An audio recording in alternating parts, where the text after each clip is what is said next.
I'd like to introduce to you Peter Wold, who is a senior partner of Wold Oil Properties, co-founder of Wold Energy Partners, many different boards and organizations across the state of Wyoming. Peter's going to introduce the keynote speaker, the governor. And among all of other Peter's accomplishments, I want to tell you he's a true gentleman in every sense of the word. So help me greet Peter to the podium.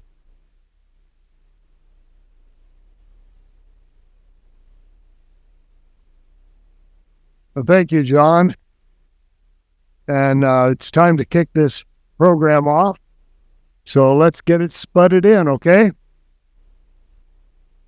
Continue eating, please, if you haven't finished.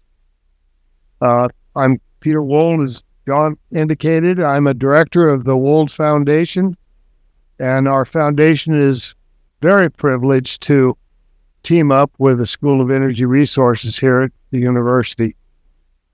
First, I want to thank John for the wonderful work that he has done as the recipient of the chair of the Centennial Chair of Energy that we host for him.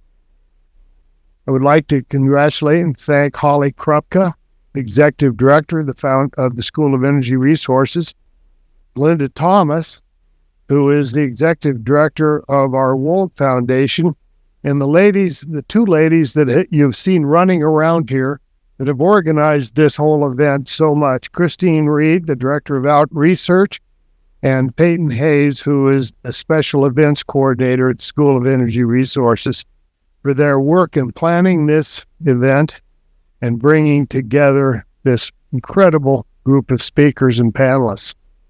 So, I'm delighted with the turnout of all of the students that are here. I was particularly impressed with the number of questions that came up that they brought to the panel this morning, and want them to know that our foundation encourages and emphasizes students joining and participating in the energy and minerals industry. As we all know, our high standard of living in the United States is a result of the abundant energy that we have been blessed with here in the United States and that we have developed. Our legacy energy industries, coal, nuclear, oil and gas, have historically been developed in a prudent and economically driven way. Now we're going forward, and we're going to have to be more cognizant of our environment and the manner in which we mine, produce, and refine these energy sources and rare earth minerals. We're at an exciting time of change, but not one without stress. Who would have imagined that 50 years ago, our common industry terms today are CCS, or Class 6 wells, or CCUS, or 45Q. These terms represent a plethora of new technologies and regulations that our industries are facing. With the fossil fuels and other valuable minerals Wyoming has, we have to be proactive and to demand and demands placed on us from outside markets that purchase our products. Not everyone accepts the theory that climate change is anthropogenic, but as a state so dependent on our energy resources and revenues, we must be able to produce our fuels in a clean manner and environmentally sensitive way. Did you know that approximately 85% of the energy that's produced here in Wyoming is sold out of state?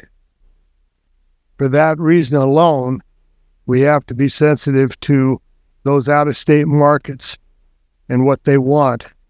We're hearing that they want clean coal, reduced and sequestered CO2, wind, solar, and safe nuclear power generating electricity. These changing technologies and regulations create new challenges that have to be implemented, accepted, or opposed. For this, it takes intelligent and dedicated leadership. And this leads me to our keynote speaker, Governor Mark Gordon. I'm proud that Mark has what he has done for the state. He has recognized the changing demands on our minerals industry. Some of the recent regulatory changes are not easily accepted, and some are even opposed by the state and by our industry. In fact, in lawsuits, Wyoming must be allowed to develop and to produce all of our God-given resources. Governor Gordon has been a champion for Wyoming's oil, gas, coal, uranium, all other mineable minerals, and the renewable energy sources throughout his years as governor. It gives me great pleasure to welcome Governor Gordon.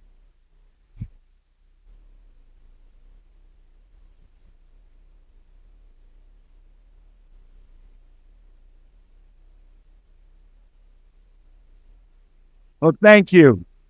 Thank you. It's an honor. It's an honor to be introduced by a very good friend. In fact, the Gordons and the Wolds are neighbors and have been friends for many years.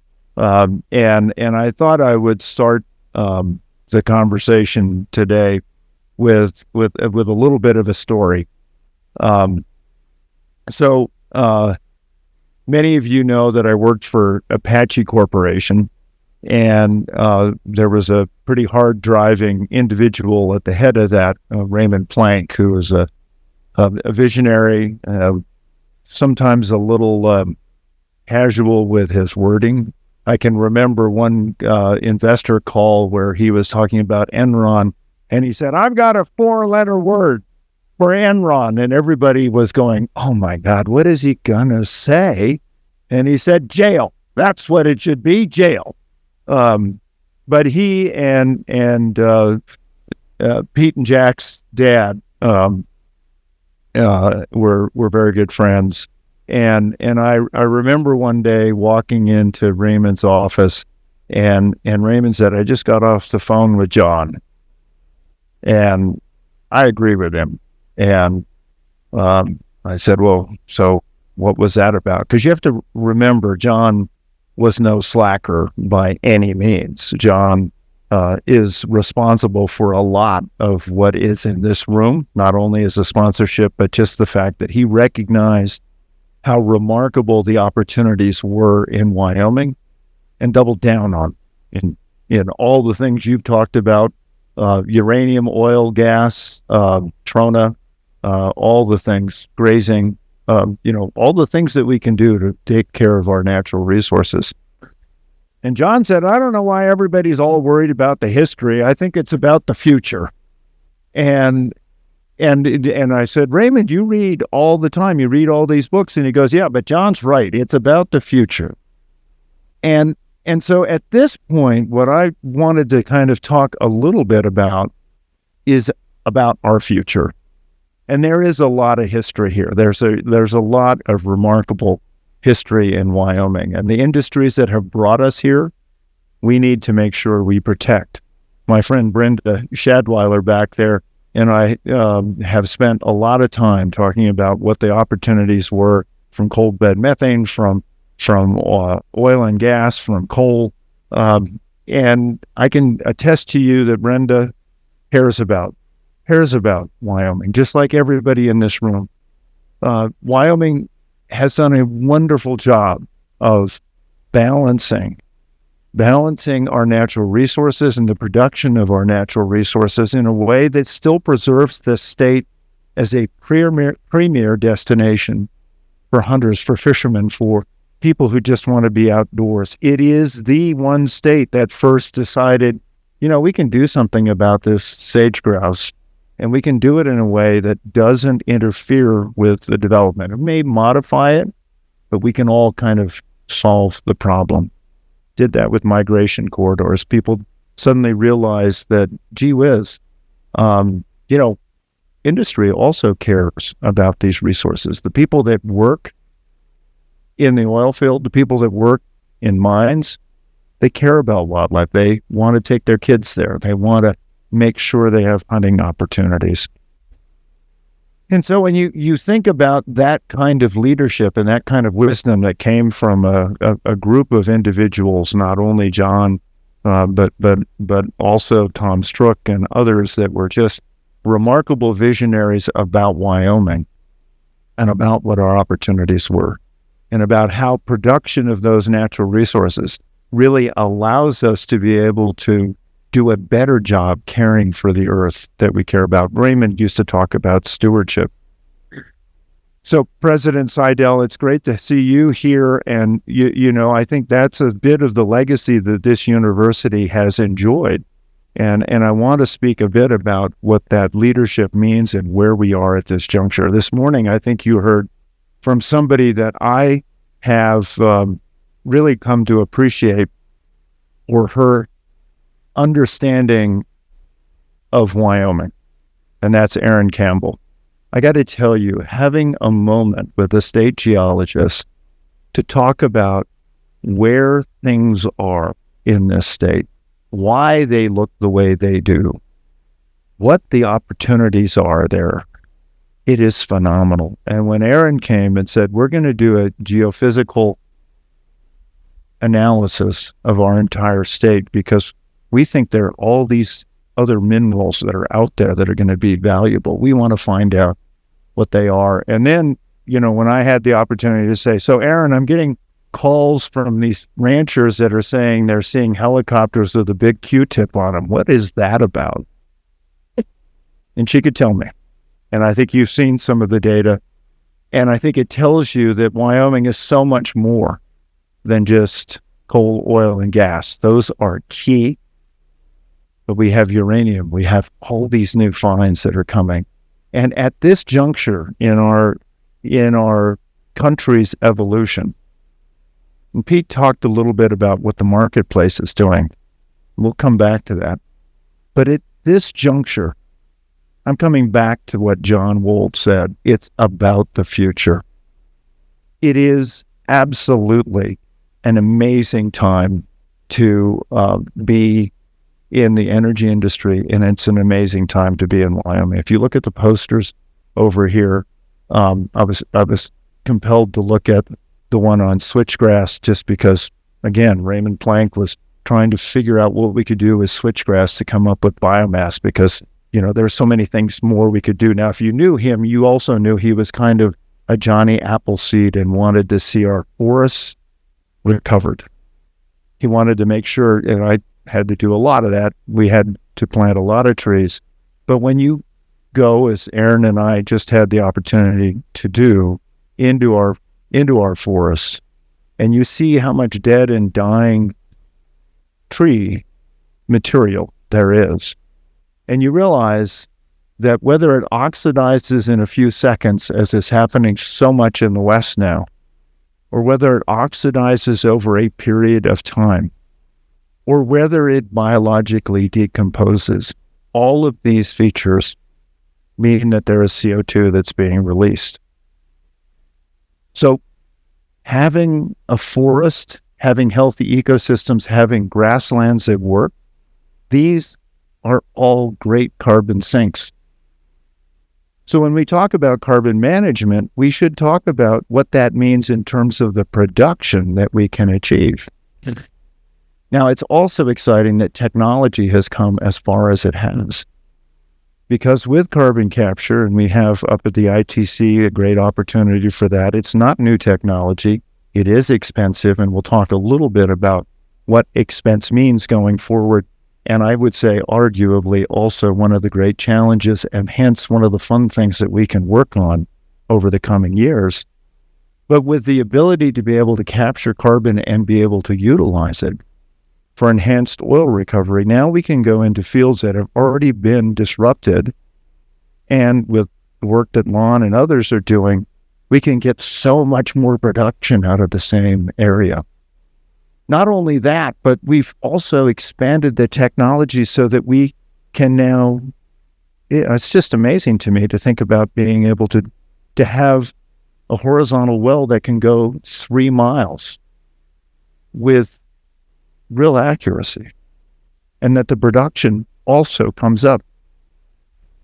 Now, that technology came about just, unfortunately, in geologic time a few seconds ago, but at the time, everybody was saying, horizontal wells just aren't we don't have the technology, it's going to be really hard to do, it's going to be incredibly expensive. We should just do what we've always done, vertical drilling. But then you think about what we've been able to do offset, and lo and behold, we see that these can be done economically. Not only can they be done economically, but they can do so in a way that is so much less of an intrusion on the surface than it used to be. So when we look at the plethora of resources we have, one of the challenges that we have in our future, and it was brought to me by one of the other posters talking about hydrogen storage in trona lines. When you think about what an amazing and valuable resource trona is, not only to Wyoming, but to the world, the fact it can be produced at so much lower a CO2 footprint, and then you think about the caverns and how they can be utilized to do hydrogen storage, what an exciting thing. But I'm also going to talk about, we have tremendous wind resources.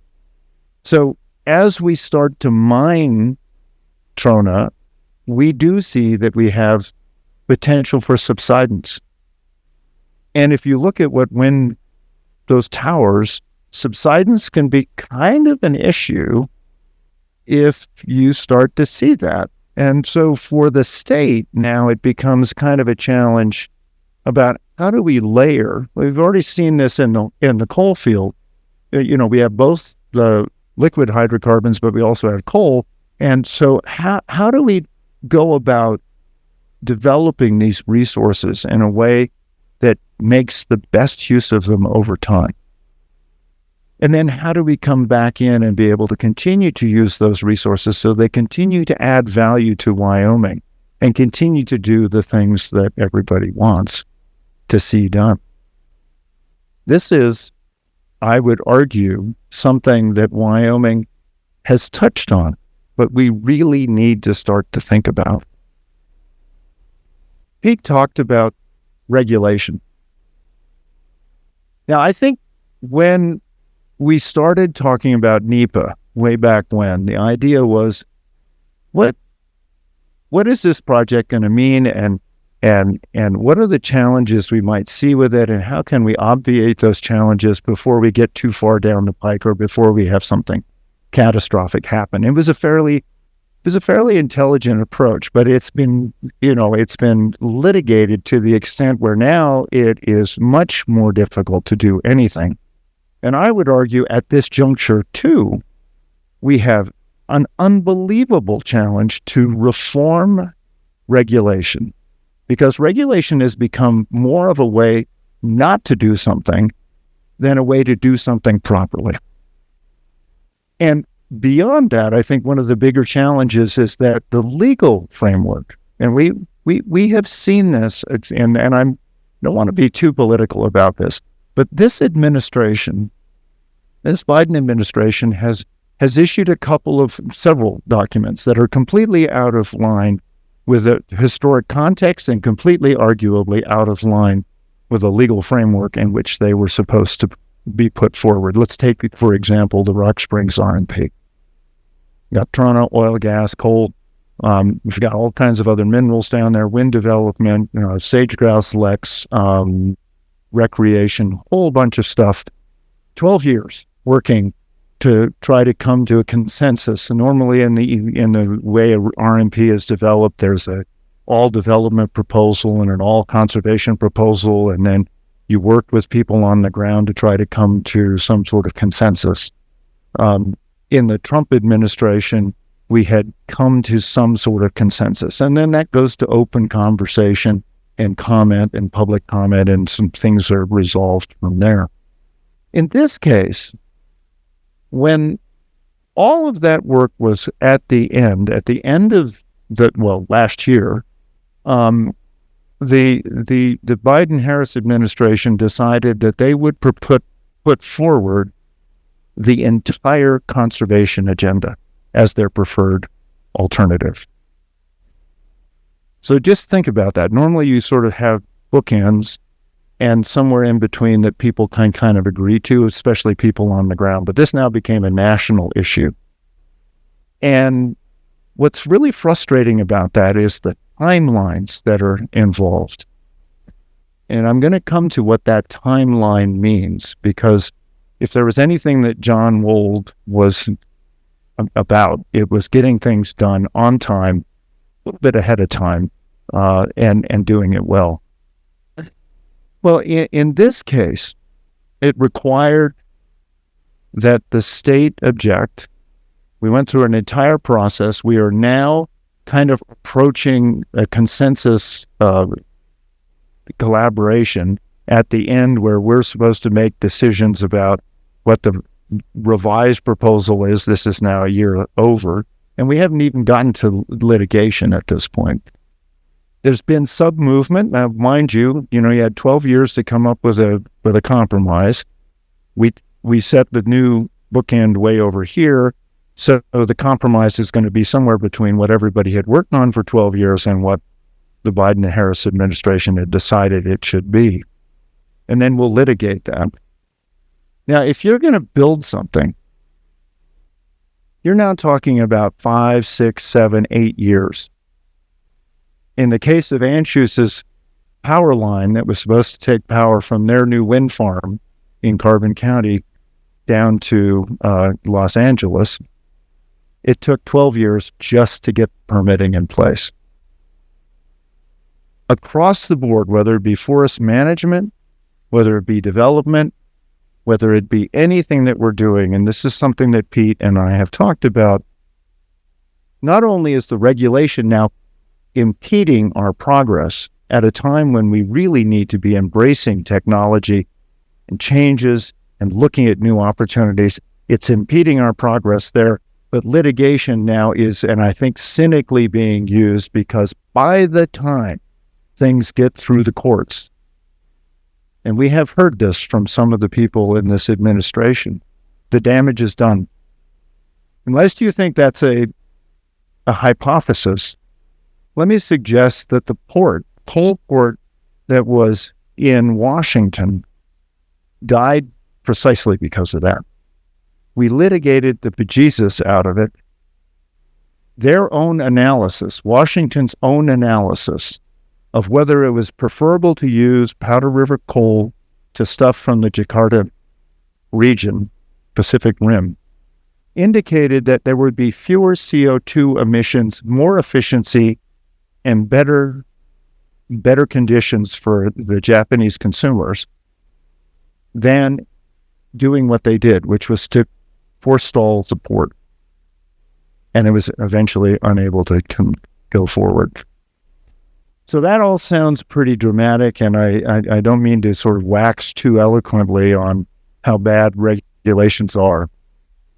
But regulation has a place. When you think about how we develop our resources, thinking about how we stack that, how we do that in a way that makes the minimum impact, to take the leadership that Wyoming has shown from what our biological resources are to what this phenomenal institution has been able to accomplish: carbon capture, better utilization of our carbon emissions, with the work we've been able to do to help move and promote things like hydrogen. You realize that there's this entire panoply of great opportunities out there, and an American tradition of saying, let's do our best to let capitalism solve these problems within a well-regulated, not an over-regulated, but a well-regulated framework. And I will put to you that the people here in this room have an incredible chance to solve problems like carbon, energy that's provided on a 24/7 basis, that's cleaner. The challenge will be, How do we do it cost efficient? Now, when people talk about carbon capture, they often say it's ridiculous to put on a coal plant because it's going to be too expensive. It's going to actually price itself out of the market. That is true. Market. We all know how markets work. And right now, Petronova is again operating because it's now again economic. But then we try to put that effort against what wind, and you hear the shallow analysis that says wind is so cheap, it'll outcompete everything. But here's the problem. You have to overbuild 30%. Nobody has really started to talk about what the regulatory trials for wind development are going to be, and I think they are starting to come. You're starting to see some real pushback here, there, and everywhere. But one of the biggest issues is what transmission is going to cost. And now we also have a change kind of in the framework about how our public utilities work, because if you look at PG&E or you look at Pacific Core, they have substantial legal challenges against them because of wildfires that have been caused or issues that are there. That framework has caused Warren Buffett to start to rethink how much he wants to own public utilities.